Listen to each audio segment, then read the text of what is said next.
Before you spend one more dollar on a car, watch this.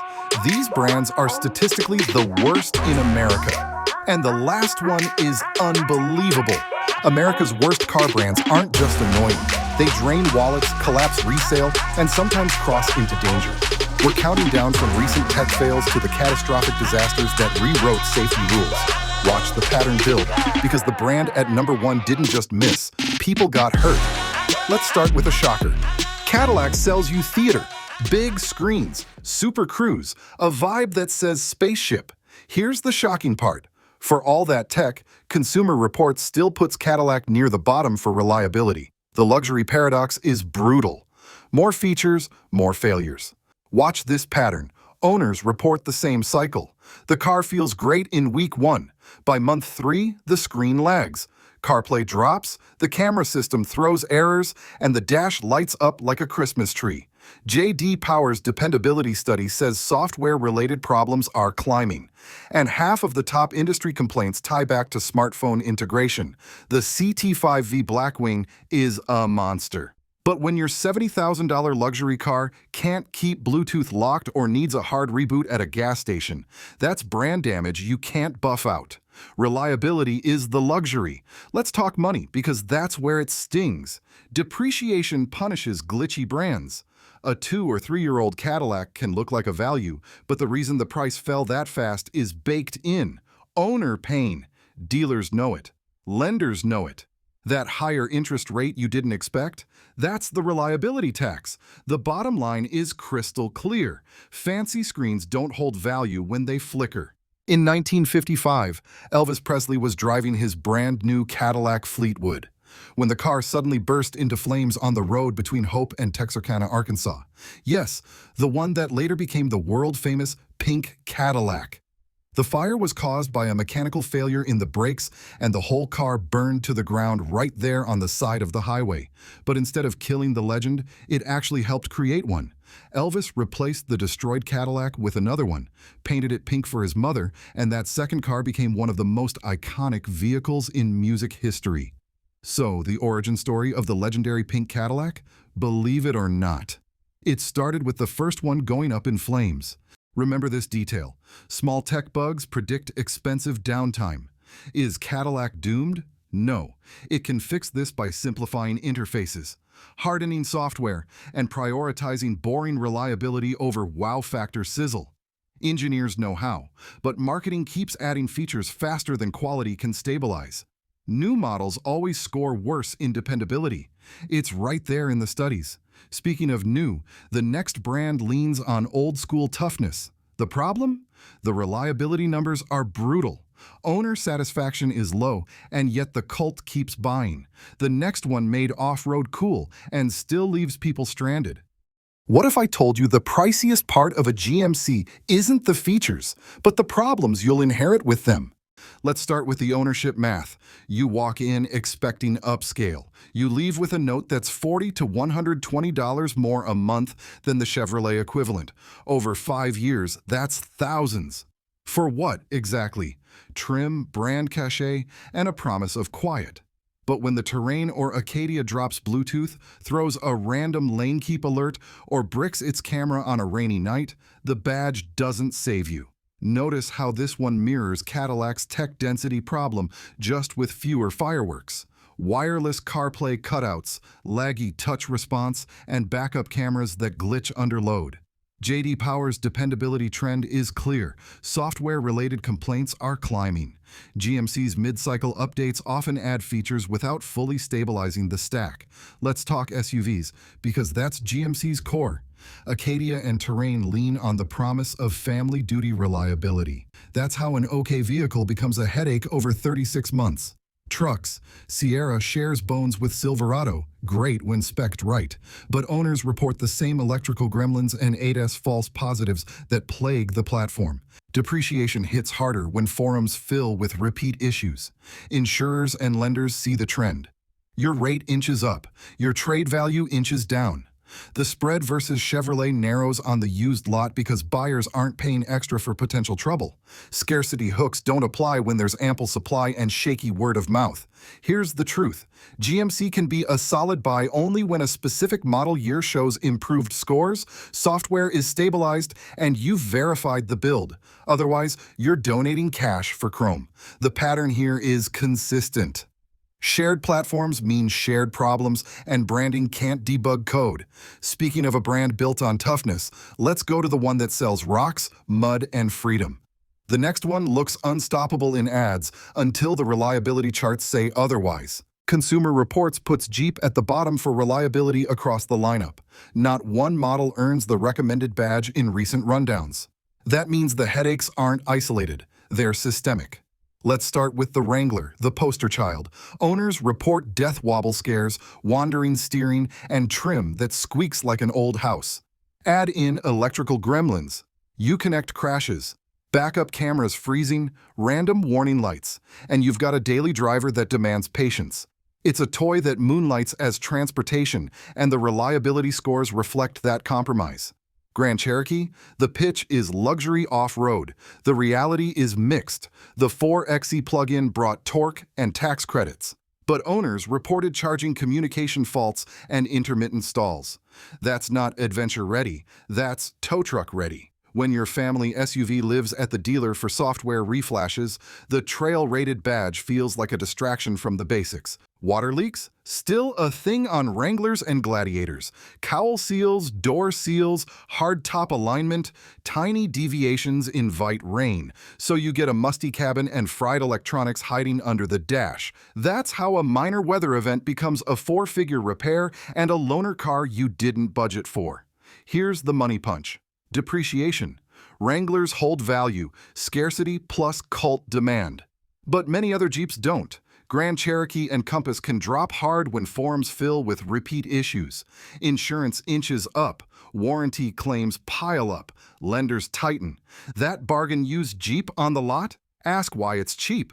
Usually, somebody else already paid the tuition in service visits. When it comes to Jeep, a few incidents stand out for all the wrong reasons. First is the infamous Jeep death wobble, a terrifying vibration that can make the whole front end shake violently at highway speeds. Not because of bad driving, but because worn suspension parts and the solid axle design can amplify the problem until the steering wheel feels like it's trying to escape your hands. Then there's the tragic story of Anton Yelchin, the actor from Star Trek who was killed when his Jeep Grand Cherokee rolled backward and pinned him, all due to a confusing electronic shifter design that didn't clearly show whether the vehicle was actually in park. And finally, older Jeep Grand Cherokees and Liberties faced huge scrutiny when their rear-mounted fuel tanks were found to be vulnerable in rear-end crashes, leading to fires, investigations, and a massive recall. These incidents didn't just make news, they became major chapters in Jeep's safety reputation. Our next stop is a brand that charges Range Rover money to teach you patience. The next one looks like royalty in the valet lane, but the maintenance bills feel medieval. Rivian owners are some of the happiest drivers you'll meet, but Consumer Reports just scored the brand 14 out of 100 for reliability. 14. That's not a ding, that's a siren. And the gap between love and data is exactly why this one matters. The R1T and R1S are adventure EVs with tank turns in their marketing DNA. Quad motors, big battery, off-road modes. On paper, they crush. But J.D. Power says industry dependability is getting hammered by software headaches. And Rivian lands right under that storm cloud. Owners report charging quirks, climate glitches, and the dreaded full system reboot. Battery issues are the heavyweight here. Some R1T owners needed full pack replacements early in life. That's a warranty save, sure, but it's also weeks without your truck and a resale stigma that follows the VIN. People have reported that the car sometimes suddenly loses power.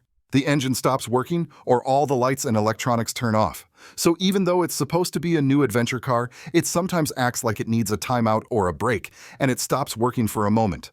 Watch the pattern. It's not motors blowing up, it's the layers of code that orchestrate everything. Thermal management, charging handshake, ride height, drive modes, getting confused. Half of the industry's top problems trace back to phone integration and connectivity. Now, drop that into a vehicle that controls almost every function through a touchscreen plus over-the-air updates. One bug feels like 5 symptoms. And yet, owners say they'd buy another. Why? The drive. The R1 platforms are smooth, quick, and confidence-inspiring off-road. Ride quality with air suspension is plush. Cabin design is modern and calm. That's the emotional payoff. It's real, but be honest about the trade. You're getting magic with Gremlins. If you aren't okay with being part of the stabilization phase, your patience will run out fast. Rivian has faced several high-profile safety and reliability issues in recent years. In June 2023, a Rivian R1T reportedly burst into flames while charging at a public station in California, severely damaging the truck. The company has also experienced multiple fires at its manufacturing facilities and storage lots, including a battery pack fire in 2022 in the assembly area and a larger 2024 incident that reportedly affected over 50 finished vehicles awaiting delivery. In addition to fire risks, some owners have reported mechanical problems such as wheels coming off after maintenance and potential grounding issues with the high-voltage distribution system. Rivian has also issued recalls for safety and lighting defects, including a 2025 recall affecting R1T and R1S models with faulty low-beam headlights that could fail in cold weather, although no injuries have been reported. Bottom line, Rivian is a blast when it's happy and a hassle when it isn't. If you crave cutting edge and can stomach hiccups, it's a thrill. If you want quiet, boring dependability, you're gambling. And our next brand shows the other side of that coin. No software circus, just brutal market rejection. The next one didn't just fail on reliability, it failed to convince America it deserved a driveway at all. Dodge sells attitude.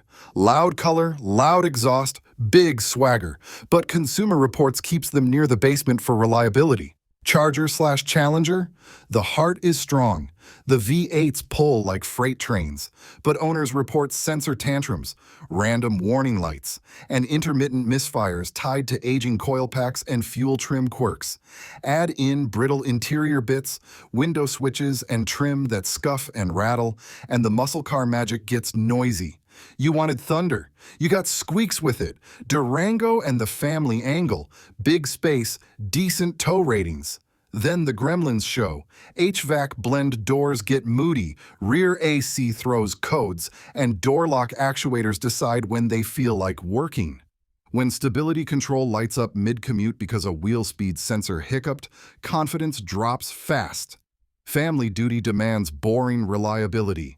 Crash test performance in certain eras didn't help the story either. When safety grades wobble, insurance and buyers take note. Money punch, depreciation. Incentives make new prices look sweet. Used values bake in risk. Forums full of repeat issues push lenders to shade residuals down. Your monthly payment looks good today. Your trade-in value looks bad tomorrow. That gap is the reliability tax, and Dodge pays it with interest. Between 2018 and 2021, a lot of Dodge Charger and Chrysler 300 cars, almost 285,000 of them, had a problem with their side airbags. The airbags could break in a way that tiny pieces of metal might fly out when they opened, which could hurt people inside the car. Because of this, the company asked owners to get their cars fixed to make them safe. Here's the bridge to the next brand. Toughness in ads doesn't pay the repair bill. When reliability dips, the market charges interest. Our next stop shows how professional-grade marketing can't debug platform problems. Pontiac sold speed, hood scoops, red gauges, quad pipes. It felt fast standing still. But under the stickers, the engineering didn't always back the swagger, and that gap killed the brand. Grand Am and G6 are the case studies. Attractive price, big incentives. But steering racks went sloppy early, turn signal stalks failed, and interior plastics aged like milk in the sun. Now the heavy hitters. Intake manifold gasket leaks on the 60-degree V6s. Coolant in the oil. Misfires. Overheating. Owners chased thermostats and caps before learning the real issue was baked in. The fix wasn't bank-breaking, but it was frequent. When your car needs a cooling system surgery before 100,000 miles, you don't recommend it to friends. Word of mouth becomes a wrecking ball.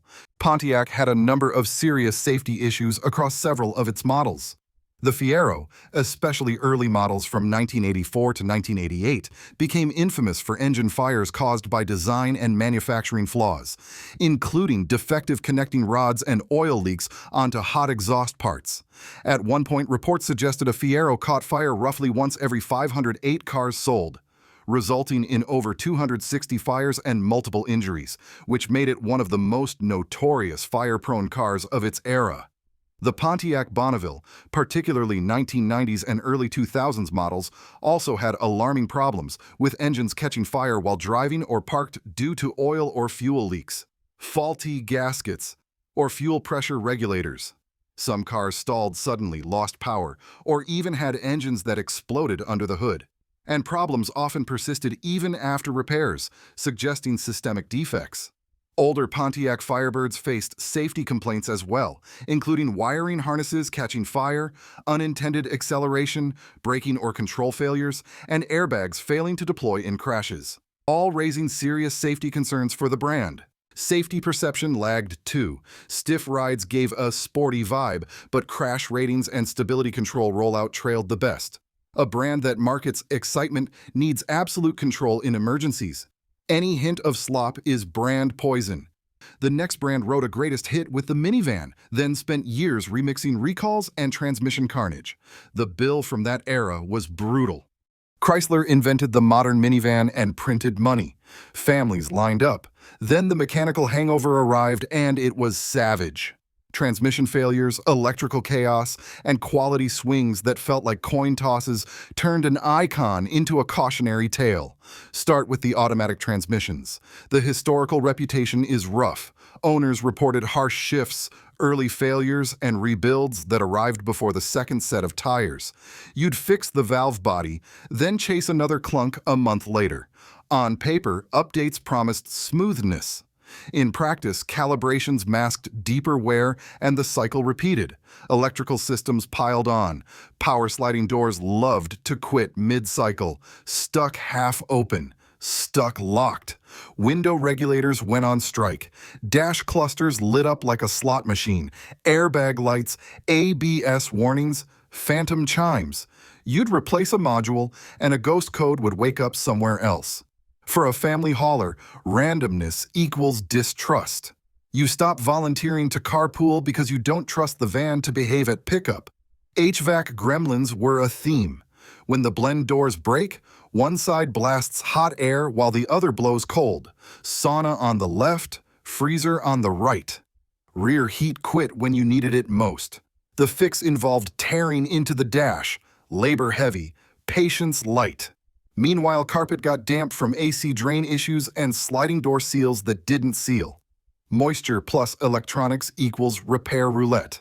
Trim pieces rattled, door handles cracked, cup holders broke in exactly the way a family of 5 would stress test them. Chrysler nailed the concept. The execution kept slipping under real life. Now, the money math. Minivans rack up miles fast. That means out-of-warranty repairs arrive quickly. A second transmission before 120,000 miles is a budget asteroid. Electrical gremlins that require dealer-level diagnosis turn into repeat visits and rental bills. Resale drops because buyers know the pattern. You trade in and get an offer that feels like an insult. It's not personal. It's the market pricing in risk. Chrysler has faced several serious safety issues over the years. In December 2022, the National Highway Traffic Safety Administration, NHTSA, confirmed a fatal crash involving a 2010 Chrysler 300 caused by a ruptured Takata driver's side airbag, which exploded and sent metal fragments into the cabin. This defect affected many Chrysler and related vehicles from the mid-2000s to 2010, prompting widespread recalls. More recently, in March 2024, Chrysler recalled around 286,000 Dodge Chargers and Chrysler 300s after discovering that side curtain airbag inflators could rupture due to moisture, risking serious injury or death. Earlier, in 2007, Chrysler recalled nearly 500,000 vehicles, including SUVs, after dozens of reported fires caused by faulty components like door latches or air conditioning blower motor wiring, which in some cases caused minor burns to drivers. These incidents highlight a history of serious defects that could lead to injury, fires, or loss of control. And if you think that pain is bad, the next stretch in this countdown steps past busted budgets and lands in the courtroom. One of these cases didn't just fail owners, it failed physics and accountability. Land Rover is the global poster child. Gorgeous, beautiful advertisement, but then drains your wallet with maintenance rarer than a politician keeping all their campaign promises. Consumer Reports pegs them as among the most expensive to maintain, with electrical gremlins and air suspension sag that turn a six-figure SUV into a driveway ornament. Let's talk patterns. Infotainment freezes at the worst moments. Cold starts, reverse camera delays, CarPlay handshakes that drop mid-commute. When your main screen runs climate, navigation, and cameras, any lag feels like a stall. J.D. Power's dependability data says half of the top problems are smartphone-related. Land Rover lives inside that reality. Air suspension is the love-hate pivot. When it works, the ride floats. When compressors get noisy or height calibration throws warnings, you park level and return to a ship listing left. It's intermittent, which is worse for trust. You're headed to dinner, then you're Googling suspension fault won't clear. Air ride is glorious when it's right. It's a money furnace when it's not. Electrical systems? Classic Land Rover storyline. Random warnings, ghost battery drains, sensors that play peekaboo after rain. Water intrusion around seals and sunroof drains can turn a drizzle into a diagnostic saga. The result is the same. Intermittent faults the dealer can't replicate on command, then a module replacement, then another visit when the glitch returns. New Land Rovers lease on image. Depreciation hits hard when the honeymoon ends. The used market prices risk. If forums read like fixed in a software update, followed by came back last week, finance targets move. A six-figure MSRP can land at half that in a few years because buyers sense friction. That's not just taste, that's math. Service experience is the swing vote. You start filming glitches because you need proof. Luxury shouldn't require evidence gathering. Here's the bridge to number one. Land Rover proved gorgeous can be a maintenance gauntlet. But the brand at the top didn't just waste money. It bent the rules, dodged the lab, and lied to your face while the tailpipe told the truth. For Ford cars, there were 3 different times when people had big problems. The Pinto could catch on fire. The Explorer with Firestone tires could roll over. Some newer cars with a special kind of transmission called DPS6 could shake and slip. Even though these problems happened at different times, they all caused the same kind of trouble for drivers. Cost-cut corners, buyers pay. The Pinto and the Explorer/Firestone fiasco aren't just car problems. They're business school case studies in corporate negligence. The Pinto's rear impact fuel tank ruptures and fires became infamous. Internal cost math said lawsuits were cheaper than a recall. That wasn't a reliability issue. It was a moral failure that defined an era of distrust. Jump to the early 2000s, the Explorer had big problems with its tires. The tires could break while driving fast, making the car roll over. Lots of cars had to be fixed. People made TV shows about it, and both the car company and the tire company got into a lot of trouble. These weren't footnotes. They're the headline acts that taught the public to ask hard questions about safety culture. The Ford Pinto became infamous for its deadly fuel tank design, which was placed behind the rear axle. In a 1972 crash, a rear-end collision caused a Pinto to burst into flames, killing one passenger and seriously burning another. The resulting 1978 lawsuit, Grimshaw vs. Ford Motor Company, ended with a massive judgment against Ford and became one of the most publicized product safety cases in automotive history, symbolizing corporate negligence and poor auto safety design. In the 1990s, Ford faced another major scandal with the Explorer and Firestone tires, when tread failures and blowouts at highway speeds caused SUVs to lose control or roll over, resulting in at least 238 deaths in the U.S. alone. The controversy led to massive tire recalls and ended the nearly 100-year partnership between Ford and Firestone. Around the same time, the Ford Bronco, too, also gained a dangerous reputation for poor handling and stability, which made it prone to rollovers in sharp turns or emergency maneuvers. Many fatal accidents occurred, and by the mid-1990s, Ford had paid large settlements and discontinued the model. When a part is marginal, the only real fix is better parts. Period. The bottom line is crystal clear. When a company optimizes away robustness, physics collects the bill, with interest. The Ford brand has built icons, but in these eras, shortcuts turned into scandals. Don't pay to be the test pilot. The bottom line is crystal clear. Choose boring, dependable, not badge hype. Want a simple rule? If a brand's forums read like a service manual, walk. Subscribe, drop your repair horror in the comments, and share this with someone pricing trouble. Stick around for the next breakdown. Learn the myths costing you real money and keep that cash out of the money furnace.